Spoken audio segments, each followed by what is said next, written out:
কীর্তন হচ্ছে, মহাপ্রভু কীর্তন করছেন, ভক্তগণ মধুর কীর্তন করছেন। কীর্তন যখন সমাপন হচ্ছে, মহাপ্রভু শ্রীবাসকে ডাক দিলেন, শ্রীবাস, আজ দুদিন থেকে তোমার বাড়িতে আমি কীর্তন করছি।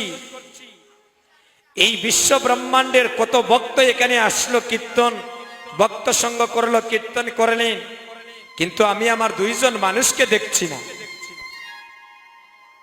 তাদেরকে তুমি কোথায় রেখেছো? তখন শ্রীবাস প্রভু নয়নের জলে কেঁদে কেঁদে বলছেন, প্রভু আপনি কার কথা বলছেন? বলে, তোমার সহধর্মিনী মালিনী দেবী আর তোমার ছোট্ট পুত্র গোপালকে আমি দেখছি না, তাদেরকে তুমি কোথায় রেখেছো? তখন শ্রীবাস নয়নের জলে কেঁদে কেঁদে বলছে, প্রভু তুমি হচ্ছ ঈশ্বর পরম কৃষ্ণ সচ্চিদানন্দ বিগ্রহ, অনাদির আদি গোবিন্দ তুমি সর্বকারণের কারণ। তুমি কি জানো না? তুমি যদি বিশ্ব ব্রহ্মাণ্ডের কবর রাখতে পারো, তাহলে আমার ঘরেরও কবর তুমি জানো প্রভু আমার ঘরে কি ঘটেছে। তখন মহাপ্রভু শ্রীবাসকে বক্ষের মধ্যে জড়িয়ে ধরলেন, শ্রীবাস, এই নবদ্বীপে আমি কত ভক্তের সঙ্গ করলাম, কিন্তু তোমার মতো ভক্তই আমি আর দেখতে পেলাম না।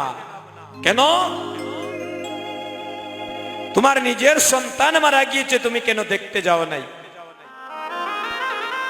তখন বলেছি, শ্রীবাস প্রভু,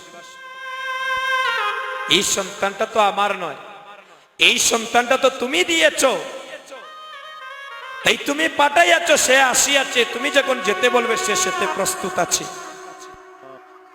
আমাদেরকে ভগবান তার কর্ম করতে সবাইকে পাঠিয়েছেন, কিন্তু ভগবানের যেদিন ডাক আসবে, আপনিও এক সেকেন্ড থাকার বেশি সময় পারবেন না, আমিও পারবো না দাদা, এই সুন্দর পৃথিবী ছেড়ে সবাইকে চলে যেতে হবে।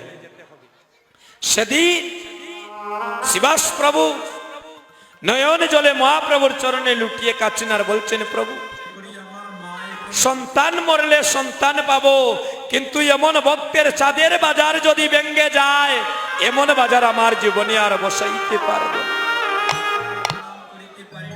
মহাপ্রভু শ্রীবাসকে বক্ষের মধ্যে জড়িয়ে ধরলেন, ধরে বললেন, শ্রীবাস, আজ থেকে তোমার কাছে প্রেম ঋণী হয়ে গেলাম।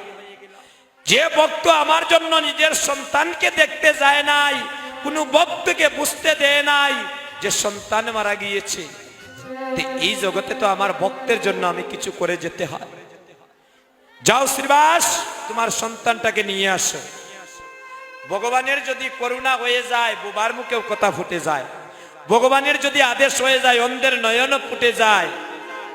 যখন বললেন, যাও মৃত সন্তানটাকে নিয়ে আসো, আজ মৃত সন্তান দুটি নয়নের জলে কাঁদছে আর বলছে, প্রভু আমার বাবার চাঁদের বাজার ভেঙ্গে যাচ্ছে, তুমি আমাকে নিয়ে যাবে না? শ্রীবাসের পুত্র নয়নে জলে কাঁদছে আর বলছে,